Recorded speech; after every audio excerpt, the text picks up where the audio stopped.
inilabas nung 25th anniversary ng International Day for the Elimination of Violence Against Women. So yung datos available noong 2023, noong karang taon, grabe ang dami 85,000 women and girls are killed intentionally in 2023.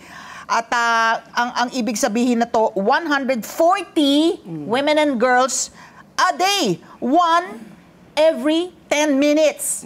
At ang nakababahala dito, 60% ng mga femicides na po yan ang nagsagawa po. Ang salarin ay intimate partner o miyembro ng pamilya. So, General, matanong po natin, ano sa tingin niyo po ang dahilan kung bakit napakalaking porsyento po ang dito po sa femicide o yung pagpatay sa kababaihan? Ang salarin po ay isang malapit, no? Kung intimate partner mo yan, asawa mo, boyfriend mo, live-in partner mo yan, or close family member. Bakit po? Yun nga po, nakakalungkot, nangyayari po yan. Hindi lang po sa Pilipinas, sa buong mundo ho, na meron tayong mga datos na tungkol dito sa pagpatay ng mga kababaihan at taking advantage yung kanilang vulnerabilities at saka yung stereotyping. Depende rin ho sa culture at depende rin ho kung saan parte ng mundo nangyayari itong siyempre ho, pag-abuso o pagkakameron ng karahasan laban sa kababaihan at kabataan po. So General Portia, no, ito nga ang statistics, itong datos na binanggit namin, worldwide po ito. Meron ba kayong datos dito po sa Pilipinas? Ilang porsyento po ang namamatay na babae po ang mga live-in partners pong nakapatay? Is it almost the same? 60% rin ho ba dito sa mga babae na namamatay?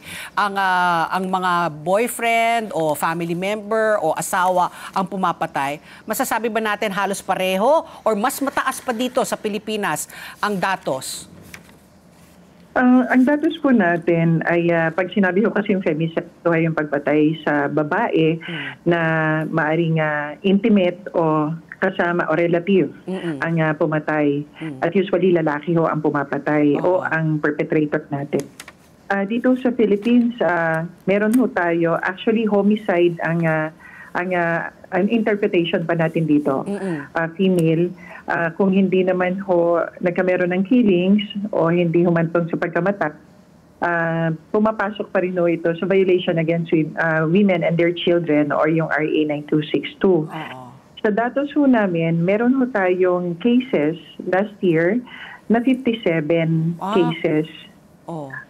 Attempted ho is 22, frustrated 28. Ibig sabihin ho nito, hindi namatay ang babae.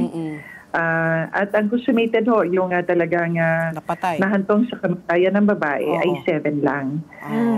Samantalang ngayon hong January to date, ang datos ho natin, attempted is 16, frustrated ho is 21, at ang consummated is 6. So a total of 43 ngayong taon na to at 57 last year.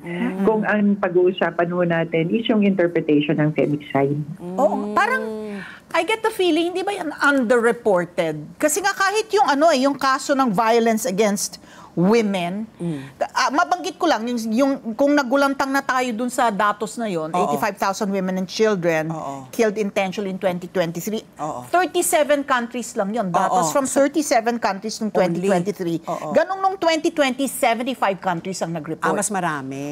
So ito, datos ng 37 countries. So yung pangangalap po natin ng datos. So we get a general, no? We get a true picture of di ba? Of violence against women and children, at saka yung dami nga ng ng dami ng consummated, dami ng attempted at frustrated. Underreported po ba ito?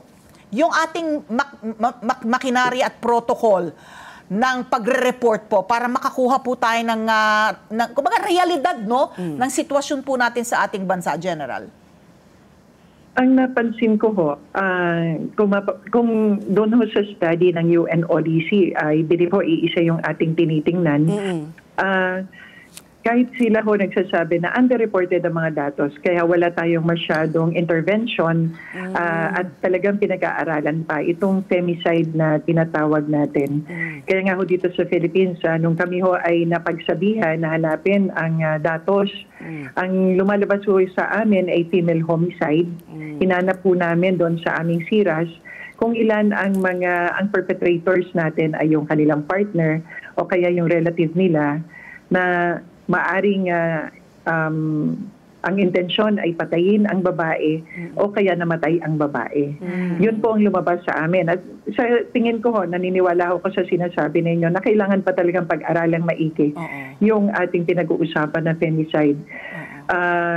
Nakatutok na rin ho kami dito dahil nakita ho namin na yung UNODC, yung kanilang direksyon ay dito nga. Together, Sunnet 25, Sunnet 25.